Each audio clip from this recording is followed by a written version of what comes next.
Hey there, how's it going? Welcome to LoopLearnings. In this video, we are continuing with the user interface and particularly the reports for the inventory management system. And in this video, not one, but two reports that we are going to generate: stock movement report and effective stock report. The best part, you will see how easy it is. So let's get started.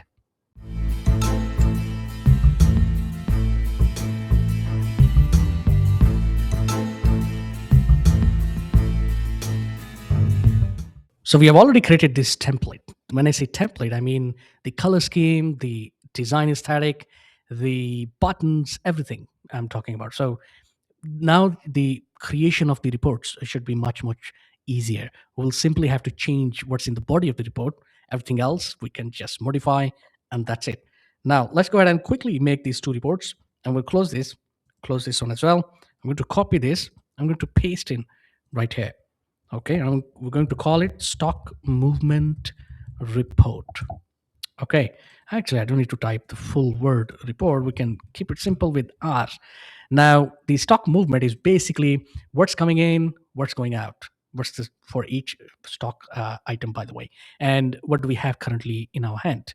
And there are a few things we can do. We can financial reports. I will create later. First, we are just creating these simple reports. Financial definitely will come in later on. Now, what would be easier is to add a category right here. So we can right click here, design view, and the category. Okay, so if we'll go to data sheet view, we have the category name, the product name, total in, total out, and the stock balance. I think this will make things easier for understanding the report. That's why I've added the category. Now, this report looks exactly the same that we have copied basically. So I'm going to go to design view, and I'm going to delete these fields. Why? Because I'm going to keep it simple. That's the whole idea. And to keep it simple, what I'm going to do is say we're going to just change the heading. I will say stock movement report. Okay. And that's it.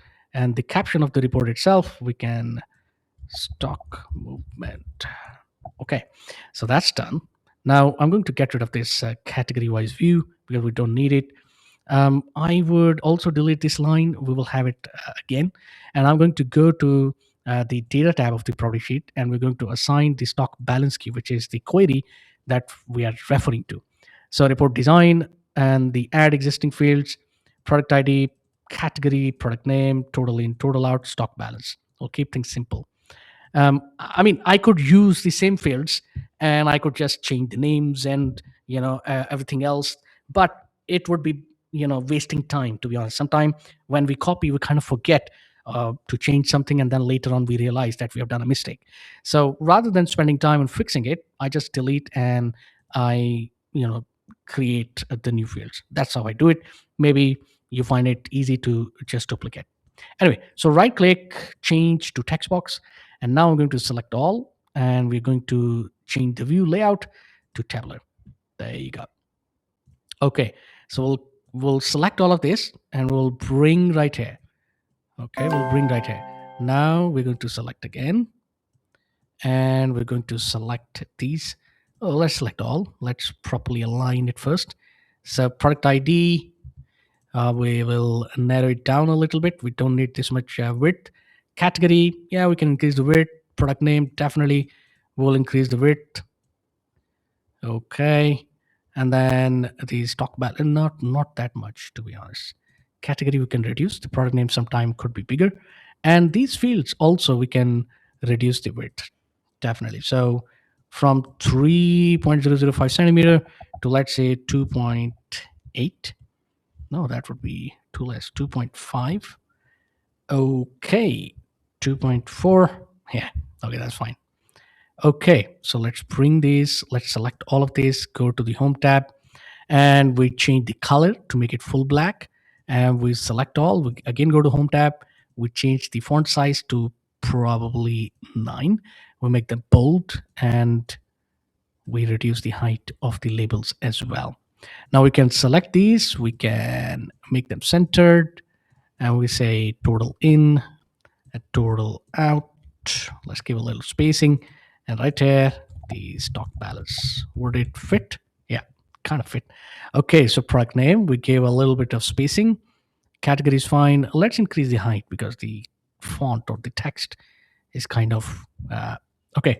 Now this looks better. We select all again, and we change the font color again.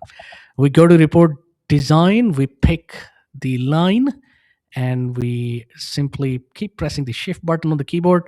We drag and drop right here. Okay, and that should do. But let's bring it a little bit down. Just a little bit. Okay, 0.7. That's fine. Great, cool. Let's remove the outline, and so it looks better. So if we'll come here, report view, there you have it. Now we can make the product ID a little bit in centered. There we go, or maybe on the left side. It's up to you, according to your liking. So I have it on left side, category name, product name, total in, total out, stock balance. Perfect. Now let's change a little bit. Okay. There you go. What's this? This is scroll bar. So go to design view. We close this basically. I just want to save it and double click again. Okay, so this looks nicer. You see there's a little space here. This is called margin. So if I go to right click design view, and if we will come here in the format tab, and we should see something like show page margin. We'll say no. Now it will look nicer even. There you go. Now you don't have that margin anymore. Looks beautiful. Okay, and we have this. So this will make things easier for people to kind of see. And what you can do is you can have a sorting done product category wise or the product name wise. It's up to you. You want to keep the same sorting the way it is in the database, you can keep it. You want to have a sorting, but anytime you want to do group and sorting, you remember there is, if you go to report design, you sort and group, or rather grouping and sorting is the option there. But I'm just going to leave it right there. And now let's go ahead and behind these buttons, we'll make a little bit change. So print event tab dot dot dot, and right here, we don't need to change anything because it's automatically picking up the same report. And same goes to AC output report, and it should convert it into PDF. You see, that's the beauty. You just change a little bit, modify, change what's in the body of the report, and boom, the report is ready. I can see that the text is cutting out. So let's go ahead and see. Why is that? It's because it's not full width. Stock movement report. Now this is completely fine. Perfect. So this report is created, done. Now we'll create the similar report for the effective stock. You know what? You guessed it. I'm going to just keep it same, and we're going to replicate it. And let's go ahead and add the category field right here as well, because I believe the category field really helps. Okay. So there you go. Now we're going to copy this and paste, and we're going to call it effective stock. Come on, stock R. Why I keep giving spaces? I know I don't need to give, but I still give spaces. All right, let's change the headers right away. So we'll say effective stock report. Let's change the caption, and we will say effective stock. There you go. Now, do we need to change anything here? A little bit. One is we're going to change the record source, and we're going to change it to effective stock queue. And these are the only two fields we need to update. So we simply come here and we say stock balance we already have. Stock due we will add. Okay. So we'll have stock due. Unless, again, as I said, it will be better to change the name and the caption as well. So let's say stock due. There you go. And now this one, we can have it as effective stock. Okay, we change the name, and we come here in the label, go to format, and we paste, and we give a space. Awesome. Let's bring this right here. Stock balance, stock due, effective stock. Awesome. Would you believe that this report is already done? Right? This is how easy it is to just copy and paste, replicate the same that you have created. If you go to print preview, it nicely gets printed as well. That's why I'm making these reports. So now these two reports are created.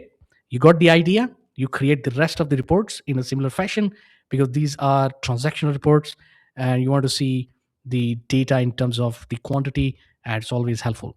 Now, how do we map these reports to the dashboard or to the user interface? So let's go ahead and go to dashboard, right click, And we go here and we go to the data tab, and we change this to, we already have the, okay. So what we need to do is we need to allow the edits to yes, and then we get this dot dot dot, and now we can add the names of the reports. So for example, stock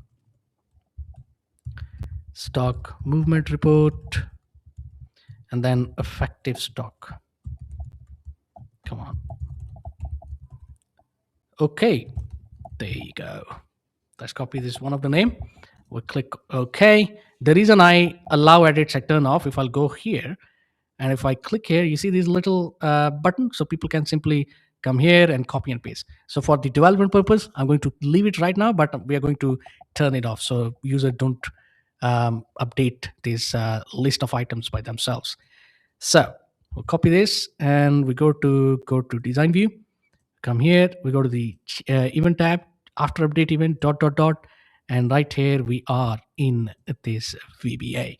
Now we will write, actually we'll copy the same and we'll say else if the me.cbo reports equals to effective stock, then open the report called effective stock. You guessed it correct. Now we copy and we paste, and I'll hit enter. And right here, we will say stock movement. And I'm going to say stock movement R. There you go. These are the names of the fields, I'm sure. But let's verify once more. Stock movement report, and sorry, this one, and effective stock report. Okay. All right. Let's now check it out. So if I'll click here, stock movement report, and nothing happens. That may be because, there you go. Let's go back to, all right. This is clearly a problem, right? Effective stock report. I thought I have added report at the end, but I have not clearly. So now it should work. Now we go back to form view. We select effective stock report, and boom, here it is. And we do the same for stock movement report. There you go. Effective stock. There you go. Now it's not opening in the center, so we'll go to right click design view, and we go to the format tab, and auto center, it's currently no, we turn it to yes. And let's repeat the same for the other reports as well. Auto center yes, and stock movement are also auto center yes. Okay, cool. Now all of these reports should open right in the middle. So go back to dashboard. We select product report right in the middle. We select stock movement report right in the middle. And we select effective stock report right in the middle. This is how you create this mechanism. This is how you make your progress in the application. I hope that you have learned something in this video. If you have, tell me in the comments below. Even if you have not, still tell me in the comments below. I appreciate if you're still watching. If you want to support me and support this channel, you can do simple things like subscribe, hit the bell icon, tell me in the comments so algorithm knows that this video is useful. And last but not the least, you can buy a merch or be a member of this channel to support me and support this channel. Thank you so much, and I will see you in the next one.